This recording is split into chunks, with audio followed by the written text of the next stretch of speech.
Hi folks, good morning and welcome back to another very special episode of Facebook Live. I am your environmental scientist, Dr. Rachel Valletta, and I'm joined today, very fortunately, by my good friend and colleague, Dr. Vanessa Boschi. She is a assistant research professor, of chemistry at Villanova University. Thank you, Vanessa, for joining us sort of on the fly here. You are a last second addition, but we're very excited to have you. Thank you so much for having me. I'm really excited to be here. So Dr. Boschi is here to help us contextualize a story that I'm about to share with you. And the story that I'm sharing with you, I thought I'd pivot a little bit because for those of you that join in often with me, know that working on the climate beat often comes along with some doom and gloom. But this week we saw the wrap up of a year-long expedition that crossed quite near to the North Pole and collected an extraordinary array of data. Now, we're not going to get, the public is not going to get our hands on that data and those findings for another couple of years or two yet, as folks are starting to publish and compile that. But I thought we'd give an overview of the expedition itself, purely because, Vanessa, I really feel like this spirit of the field researcher is an exciting aspect of science that doesn't often get shared. And even when it is shared in the media, we don't often have those firsthand experiences, I think, to really tap into. So I thought maybe you and I could talk a little bit about that as well. And so, as I mentioned, today we're going to be talking about a year-long expedition. It's called the Mosaic Expedition. The Mosaic stands for the Multidisciplinary Drifting Observatory for the Study of the Arctic Climate. Everybody here knows that the Arctic is changing pretty rapidly. We'll go into those details a bit with Dr. Boschi today, but we know that the Arctic is experiencing climate change essentially on a more rapid scale than many other parts of the world due to something called polar amplification.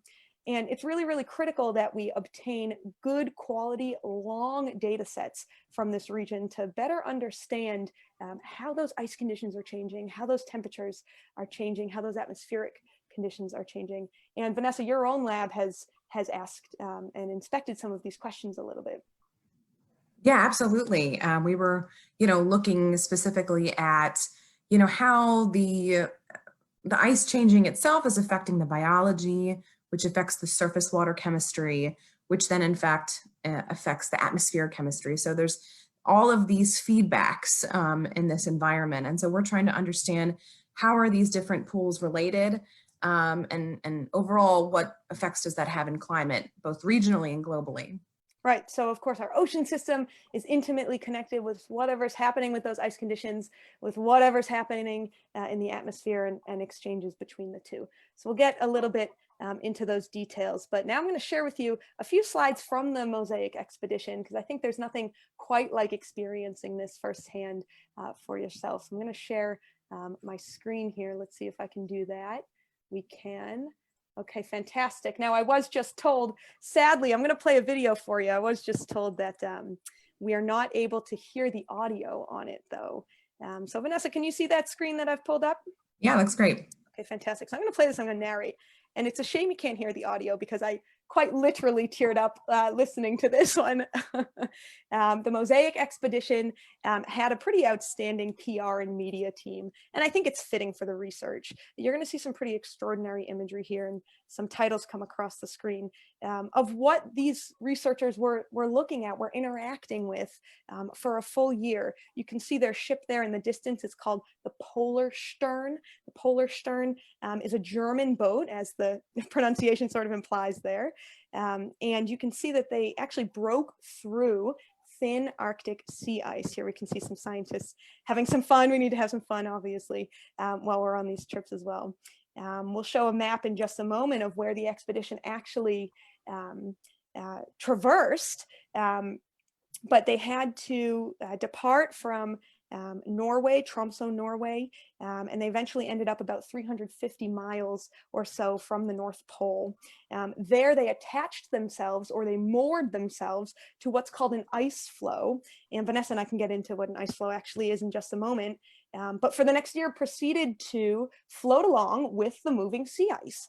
And while this expedition was happening, this moving expedition was happening, you can see a network of research camps was set up. There was camps as far as 30 miles away from the main polar stern ship, inspecting everything from temperature trends in the atmosphere to how the sea ice thickness was changing, how its extent was changing, and how, as Vanessa mentioned there, some of the sea surface chemistry, the water conditions were changing.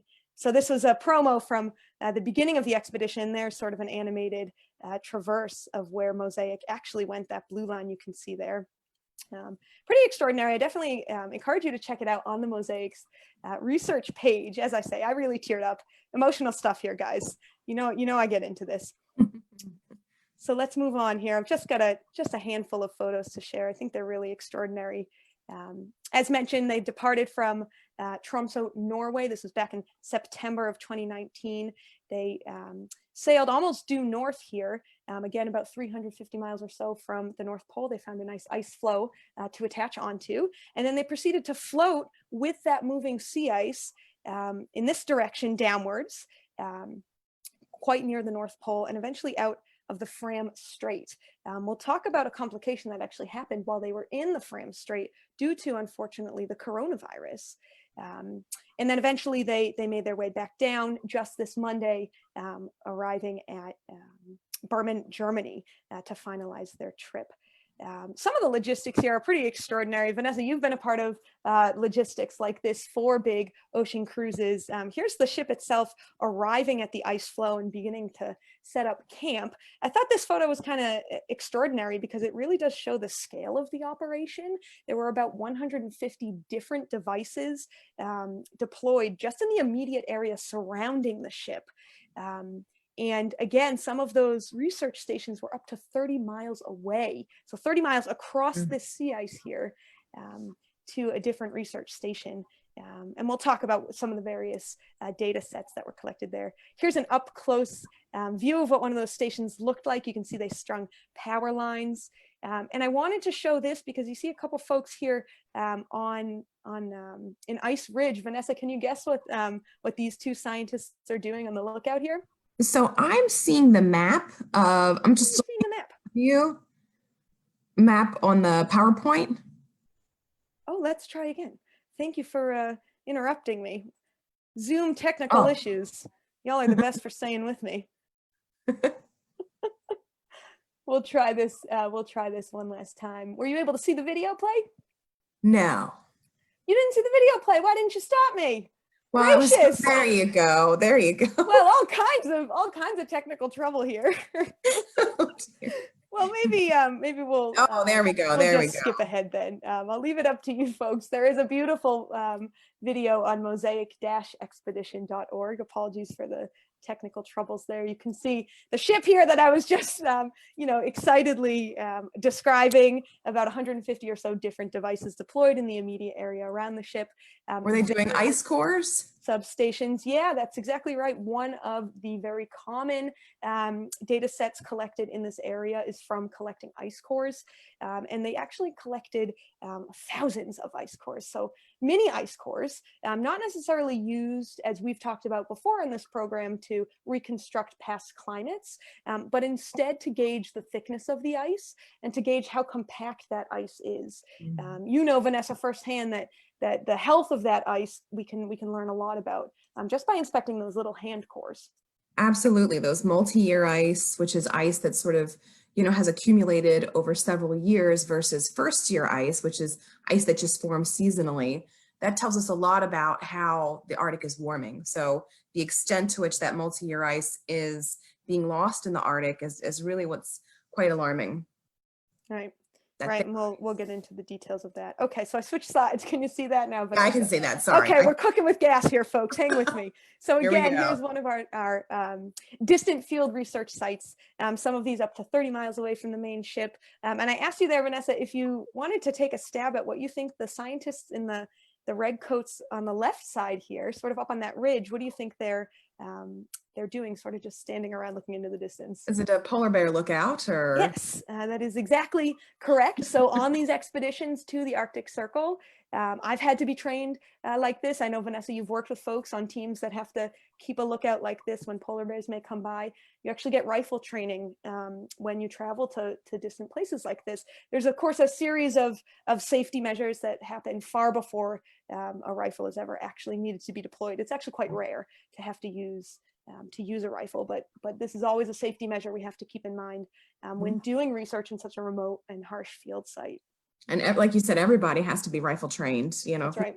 Ice, you have to know how to use a rifle. That's right. Yeah, really extensive safety training that goes in before these field excursions, and they were really dealing with extraordinary conditions here. Here's a kind of a fuzzy photo, unfortunately, but it's fuzzy a little bit because of the weather conditions here. Wind gusts upwards of 50 or so miles per hour. The temperature drop, of course, is extraordinary with the wind chill as cold, I believe, as -85 degrees Fahrenheit, which is pretty extraordinary. And so many of the realities of working in remote regions like this, of course, are these extreme cold and wind conditions. And here, two scientists are gearing up to get onto this kayak, this sort of rescue vehicle that they've fashioned here to cross a crack in the ice that opened up.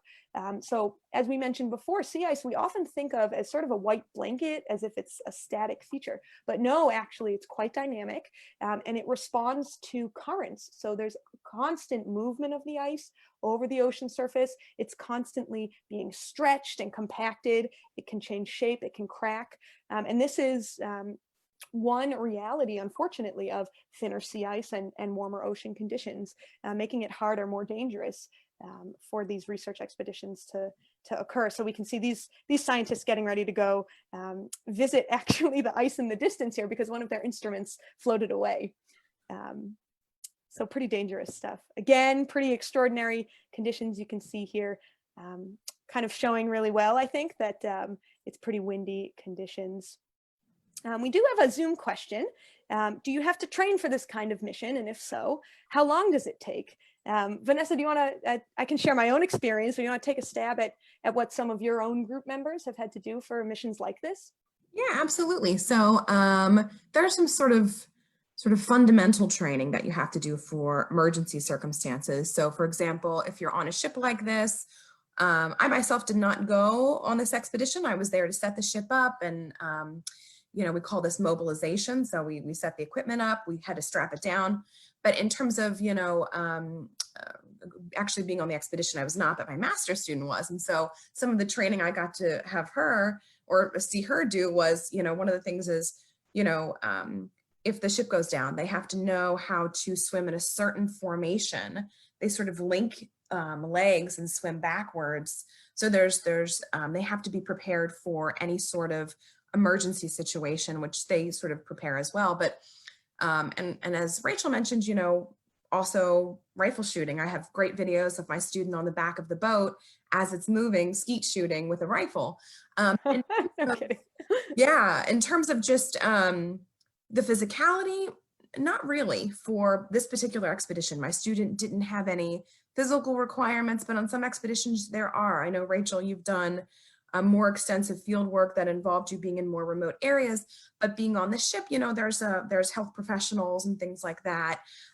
So there are some medical requirements that I believe, but in terms of actual training, it wasn't much that she had to do. But again, most of our experiments were done on the ship.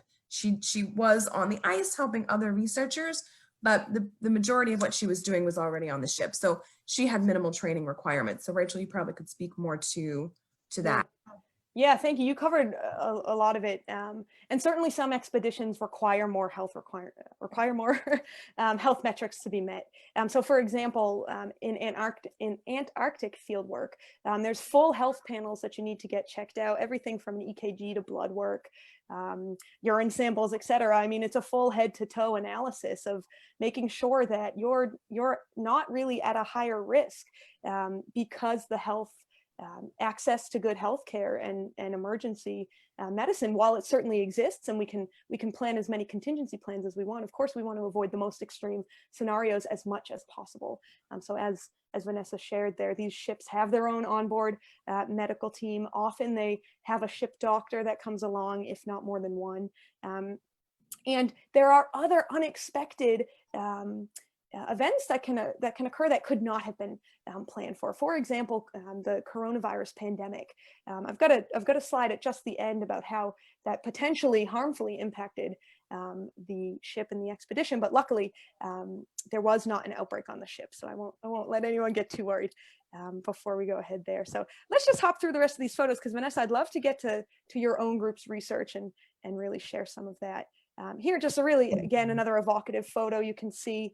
You're noticing, of course, these gorgeous bright lights cutting through what is polar night. Of course, polar night, 24/7 darkness when the Northern Hemisphere enters into its winter. If you live at a higher latitude, you've seen, of course, that we have shortening days as we enter into the winter season. And the way this manifests near the North Pole is complete darkness. And to mitigate some of the negative impacts of this, Vanessa, they actually had a tanning bed aboard the Mosaic ship, which is not uncommon for Nordic nations and the Northern European region to deal with the potentially negative impacts of lack of light. Saunas too. Saunas as well, yeah. Had 2 saunas because it's very popular in sort of those cultures. So you know, there's some little fun features on these. Sure, and other necessities as well, we should specify, right? Like all kinds of gym access. The Mosaic ship, the Polar Stern, actually had a small swimming pool.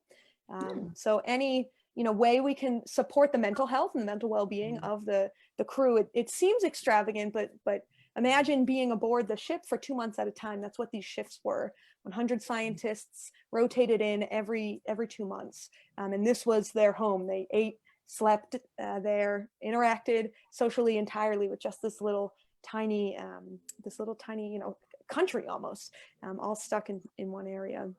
Again, a great photo of the polar night here. We can see a scientist on the left side digging a snow pit, analyzing snow conditions there. And polar bears also, as we mentioned, are a threat. Here we can see one scientist monitoring, I think there's 3 or 4 different polar bears on that screen. Don't know if you can tell in that photo, but keeping an eye out around the ship, making sure that everybody stays safe. But nevertheless, they are quite curious. Vanessa, I know your students' own instrumentation was actually affected by a polar bear. Is that right? Yeah, actually, they love the flags because we have a picture as well, just like this. They love to pull them down. They're very curious about, these strangers in their environment. That's right. And that's all we've got. Great. So we'll wrap it up there. And there's plenty more great high quality media. Like I mentioned, I'm going to drop a link into the chat here once we get Vanessa chatting with us. And it's called the Mosaic Expedition. And what they've done is they've just come back, as we mentioned, if you're just joining us, to their port in Germany. And we're going to see really never before seen detail into the interactions of our atmosphere, sea ice, and the ocean to understand how all of these features are beginning to change and are beginning to impact one another. And Vanessa, we mentioned that this trip was paused actually for a little bit. Logistics were altered because of the COVID-19 pandemic. Unfortunately, there were crew members actually that tested positive prior to arriving at the ship, but they caught that and luckily did not impact the ship's crew. But it's not just extreme field research that was affected by COVID, right? I know that your lab had to shut down for a period of time. I mean, how were you guys affected by COVID, and how do you sort of see science research writ large being impacted by the delays that COVID brought? Yeah, absolutely. So, safety is always our priority. We can't do good research unless we're in a good mental and physical space. So, in order for us to continue research, so our labs were shut down for, a long period of time until we found a way in which we could basically ensure the safety of our students going into lab if they were going to do research. And so during the summer months, research was restricted to graduate students only because graduate students have a limited timeline to complete. Villanova has master's degrees and they're 2-year programs. Sometimes If they're doing a combined bachelor's, master's programs, it's only 1 year. So, we wanted to try to make sure students weren't being halted or affected too much in that Sure. process, while also, the number one priority was their safety. So, it was making sure that we were keeping a minimal number of students in lab, that, bench spaces were marked for specific students, glassware, everything was divided up so people weren't interacting with things as much as possible. Okay. And it definitely did sort of halt research for a little bit of time, but luckily universities have been, or at least Villanova has been very accommodating for students. Our research office has been doing a phenomenal job to find additional resources to cover, funding for students and help support them in any way possible, because inevitably, it's going to, take them longer to complete their research because they were out of lab for some time. But we just started to sort of work back up to things this semester, while keeping an eye on, COVID levels at the university. Yeah. Absolutely. Yeah, thank you. So safety first always, whether we're in the field, of course, back at the university. And of course, science research also being impacted, unfortunately, by the slowdown and the shutdowns, and the toll that COVID has really wreaked on us. So, but I do want to talk, a bit about your research. So safety first, let's get to the good stuff now. I'm really excited, I think, to actually talk about your own group's research. So let's again clarify, you guys weren't a part of the Mosaic trip, but you were a part of a very similar expedition on board the ship Odin, I believe, right, last summer. So this is 2019, and in a very similar fashion, the Odin moored itself to an ice floe, and sort of floated with it for a little bit. Yeah, absolutely. So the Odin is a Swedish icebreaker, and so it was basically one of the primary roles of this expedition was, again, looking at how ice density is changing in the Arctic and ice extent is changing in the Arctic. And our primary role was to look at, as we transverse along an ice density transect. So we're going from open ocean to what we call the marginal ice zone, where we have little broken pits of ice, to greater pack ice. So where you were seeing some of the pictures that Rachel was showing, where you see, that the ship is in deeper, thicker ice, so we were going from more ocean open to this deeper pack ice. And we wanted to study a lot of components along this transect of lower ice density to larger ice density. We wanted to look at, well, how is the biology? So we've got a lot of organisms that live in the surface of the ocean. A lot of these, they use sunlight to do the work that they need to do. And so if the ice density is changing, you would imagine that the sunlight that's reaching the surface of the ocean is changing, and so your biology is changing. And this is really important because biology directly affects the chemistry of the ocean. Mm-hmm. So you've got organisms that are, they're excreting different molecules, their chemistry is impacting the water around them. And that's really important because the ocean surface water chemistry directly impacts aerosol chemistry. And when I say aerosol chemistry, I mean small particles that are launched out of the surface of the ocean into the atmosphere. And this is through wave action, and just basically the formation of little droplets just from the perturbation of the surface of the water. I always tell people, on a windy day when you're walking along the beach, sometimes you'll feel spray on your face. Sure, sea spray. Yeah, absolutely. So this is the same mechanism in a way that, basically the chemistry of the ocean and the surface water interacts and starts to affect the chemistry of the atmosphere, because you're launching these little particles into the atmosphere, and some of them will remain suspended in the atmosphere. And so these particles in the atmosphere are really, really important. And we refer to these particles that remain suspended in the atmosphere as aerosols. And aerosols are something that we're trying to understand how they impact climate, because they can do a lot of things. They can sometimes make the climate warmer. They can sometimes make the climate cooler. Mm-hmm. We're trying to model global climate change. Aerosols are a really important component to understand.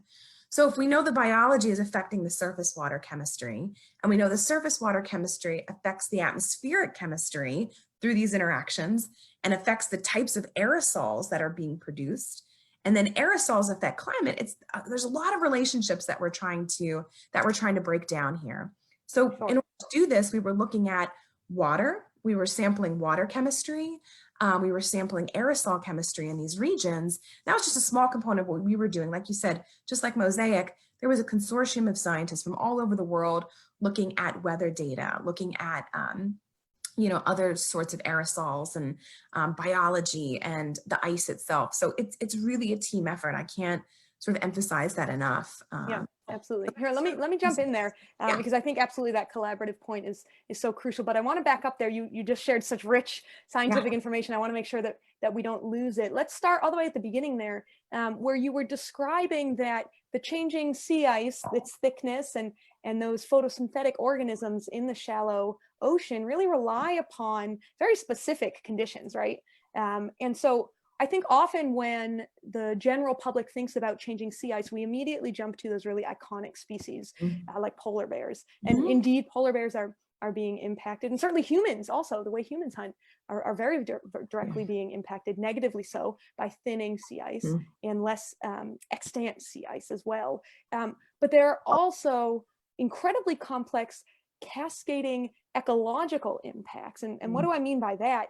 Let's highlight what Vanessa shared there. There are photosynthetic critters that depend on the underside of the ice being just the right thickness. Photosynthetic critters are eaten by something bigger, maybe zooplankton, which is eaten by something bigger, maybe fish, which is eaten by something bigger, maybe marine mammals. And we can very, very quickly start to see and understand that slight changes to the environment that's impacting just these little itty bitty microscopic photosynthetic or really light dependent organisms can impact the entire ecology, the entire ecosystem of the North Atlantic. So is that really, one of the big concerns that you folks are trying to get a handle on? Yeah, absolutely. And mostly too, just even those small critters, the phytoplankton and things like that, just how their diversity is changing, how the extent of the phytoplankton colonies are changing. So both in sort of like the types of phytoplankton, the extent of the phytoplankton, and just like us, like we impact the environment around us, right? So when we drive our cars, we emit CO2, so we're affecting the chemistry of the atmosphere. Similarly, phytoplankton, they excrete compounds and things like that. So they're affecting their environment just sort of naturally. And so we want to understand, how does that chemistry that sort of they themselves naturally affect those surface waters, how does that translate to bigger picture stuff? So how much of the biology is driving some of the changes in the surface water chemistry, which again is really important because it translates to atmospheric chemistry. Okay. We know that's what's related to sort of global climate. Okay. So we can, go ahead. And regional climate, yeah. Sure. Yeah, so we can hone in on those itty bitty research questions. They seem itty bitty, but of course they have potentially drastic and global ramifications. So again, this is within the context of recognizing that the Arctic is warming at a faster rate, particularly in the summertime, compared to the rest of the globe. This is a feature phenomenon rather that we've termed polar amplification. And the impact of the aerosols that Vanessa mentioned and the potential impact of cloud formation could be really dire. Some of our climate models have a very, very wide uncertainty range of how rapidly and the magnitude of warming that the Arctic will experience. For example, some climate models project about 9 degrees Fahrenheit of warming for the Arctic within the next century. Some have it much, much higher, a few degrees higher, which could be we're already potentially seeing the Arctic transition into a new climate state, but that 9 degrees warming would take it into even another new climate state.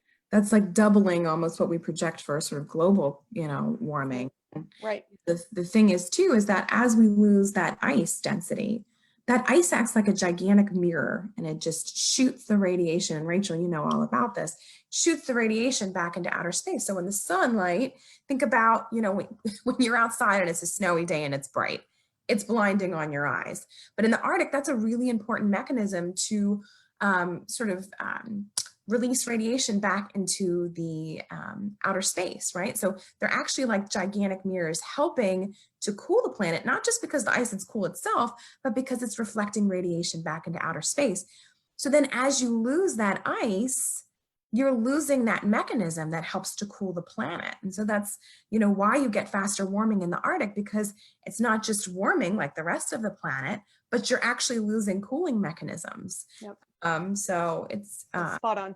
Yeah, absolutely. Yep, that's spot on. And all of these questions that we're overviewing here are long-standing questions, and they're questions that Vanessa's lab has been investigating for a few years now. And many of those same questions were investigated on the Mosaic Expedition. So hopefully, again, this year-long continuous data set can help inform us on some of those rapidly changing features that Vanessa just shared with us.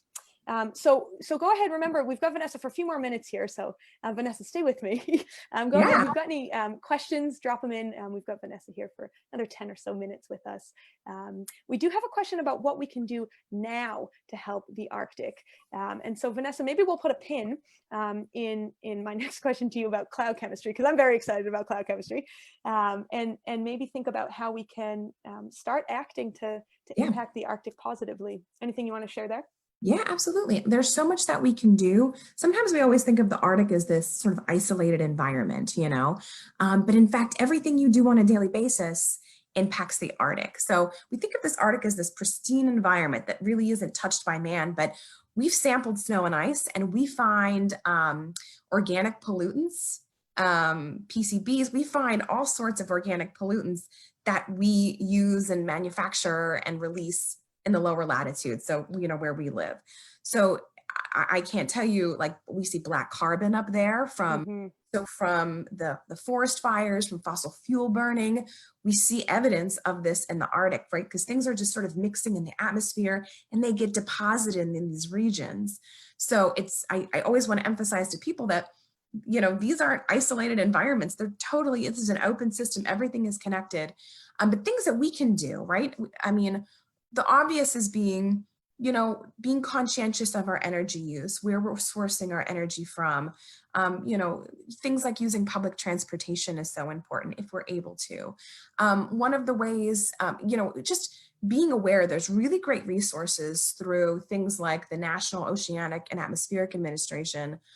They have some really great tools that can allow you to actually calculate your carbon footprint. It breaks down based on your energy use, based on how much you travel. And there's lots of different ways that doesn't even quantify that you do on a daily basis. For example, eating a more plant-based diet is also sort of a great idea. If you can incorporate more of that, it's healthy for you, it's healthy for the planet, it's healthy for animals. There's a lot of great things that we can do. And sort of just being aware, and sort of sharing information, learning information, being involved with local representatives, political representatives, that making sure that you are aware of what different people support, and making sure that they're representing your values as well. One of the biggest ways that we can do that. Yeah, thank you, Vanessa. I mean, you're hitting on, what we always talk about here, the importance of personal actions and the importance of collective action. Most personal actions you mentioned, some of the most impactful, of course, first calculating our carbon footprint, understanding how we can adjust where we're most impactful, changing our energy sourcing, changing our diets can have outsized impact, we know. And also, of course, that collective action bit. And it's our great chance here to mention, of course, just a couple weeks, November 3rd, our election is coming up. If these, I say this all the time, I sound like a broken record here, but if these issues interest you and worry you, it's important that we vote on that issue and put pressure on our representatives. We have another comment here, and maybe you can share it. So I'm just going to read it verbatim here. It says, I think it would be interesting if the aerosol sprays could potentially become paratenic hosts for wildlife in the Arctic region. I'm not sure what paratenic means. And I wonder if the changing chemistry could potentially start an evolutionary arms race for the species that live in the Arctic. So our viewer here knows better than I do about paratenic hosts, and potentially we have a biologist joining us today.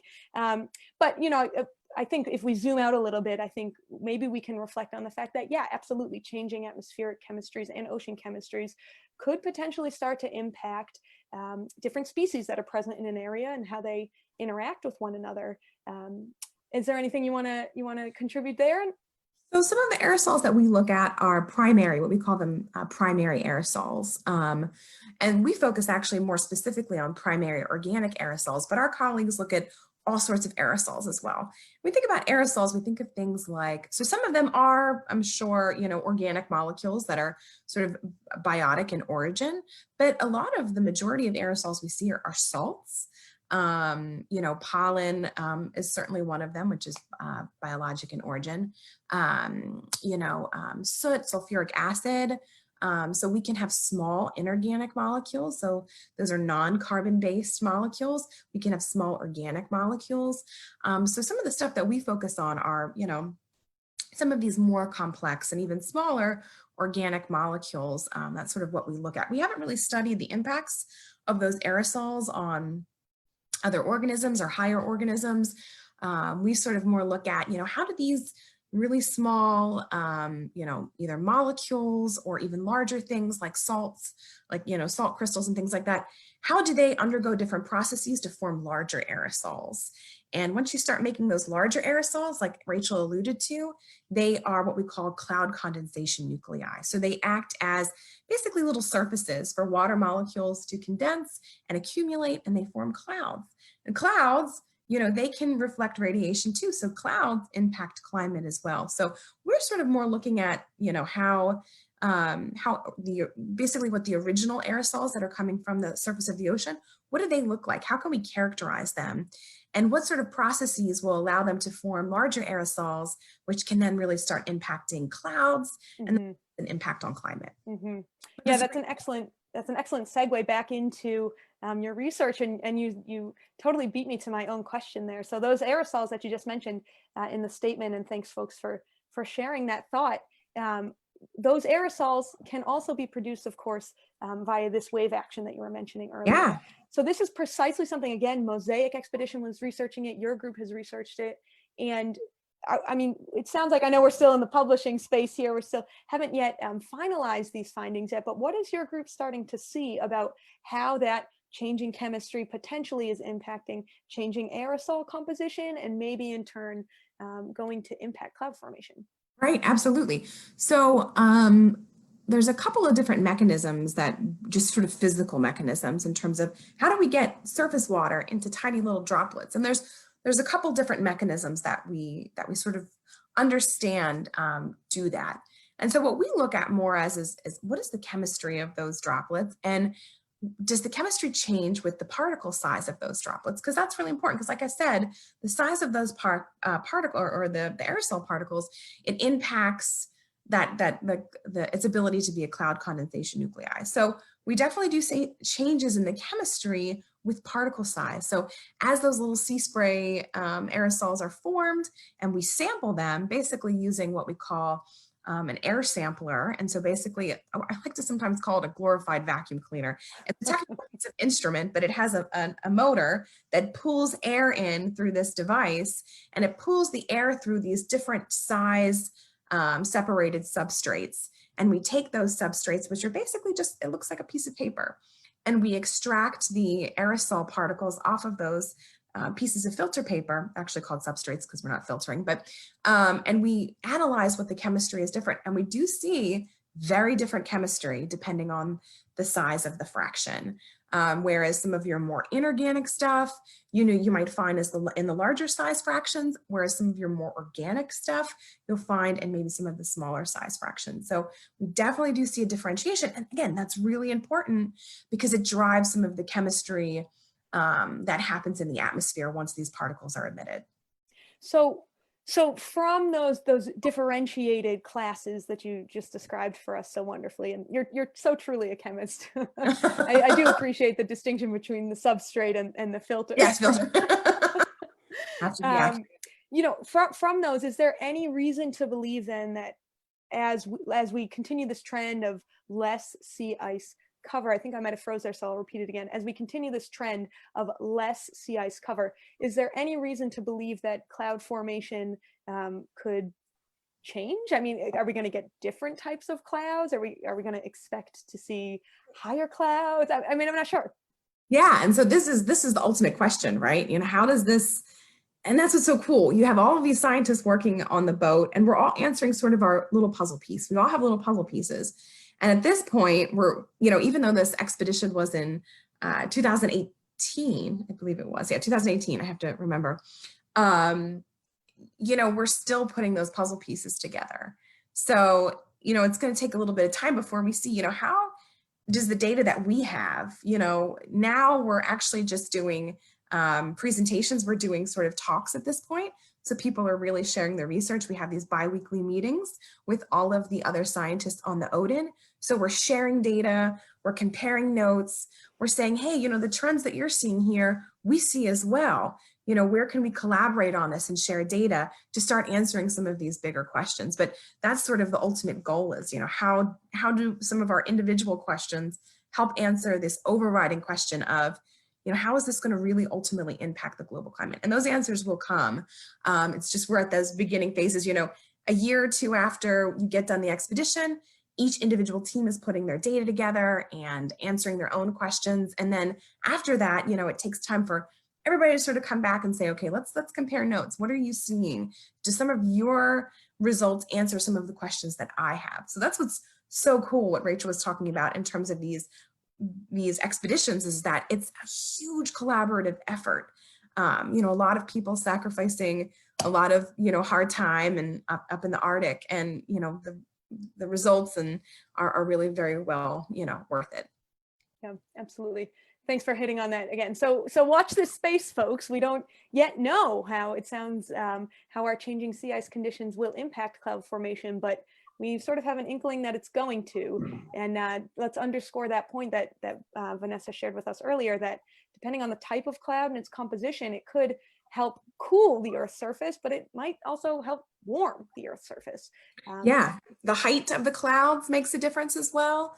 So there's a lot, and so, you know, all of these different pieces sort of put together, and we have atmospheric people that work on the ship as well, and so meteorologists, so they understand more about air mass and sort of the physics of clouds, and you know, so if we can sort of help, okay, how are these clouds, how do these particles, our job is sort of to answer the question, how do these organic compounds impact the aerosols that are generated?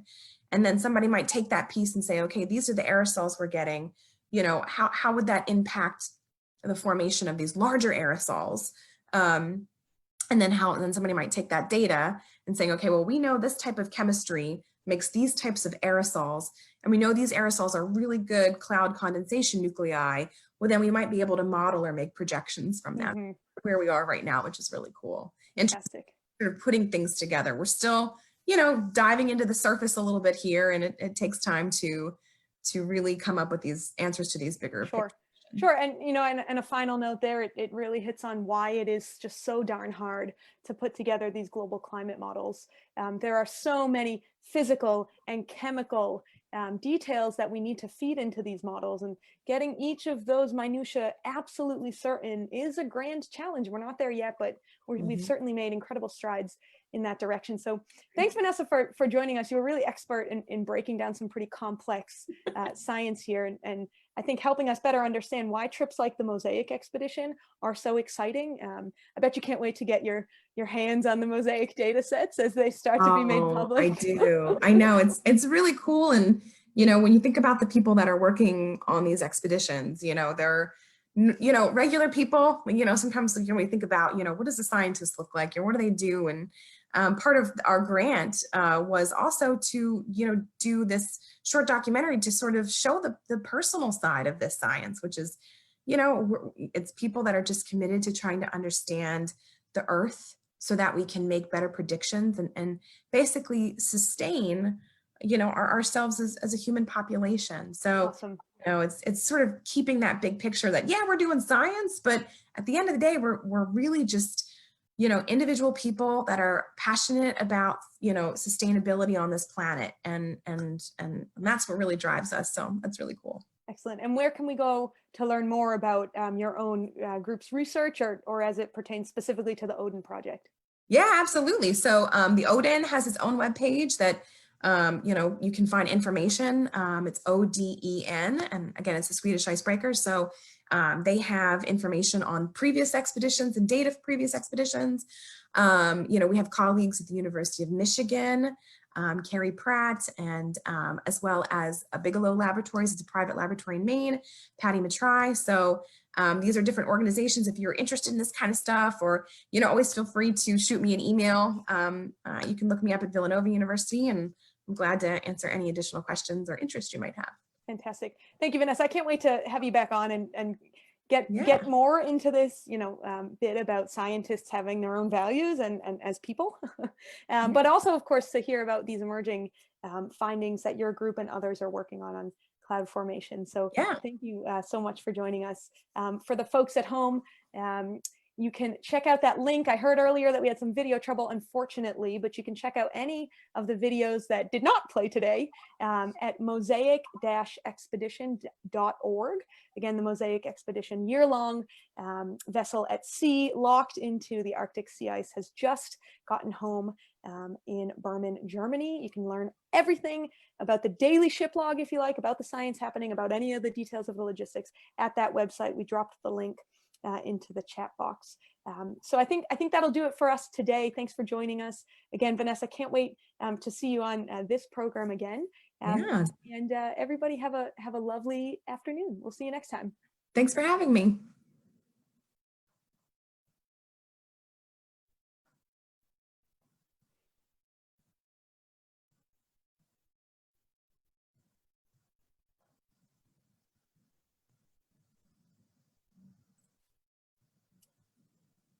So Katie will stop the stream on Facebook. There will be a lag. Is it finished streaming now? So we go live. It's still streaming, but there'll be a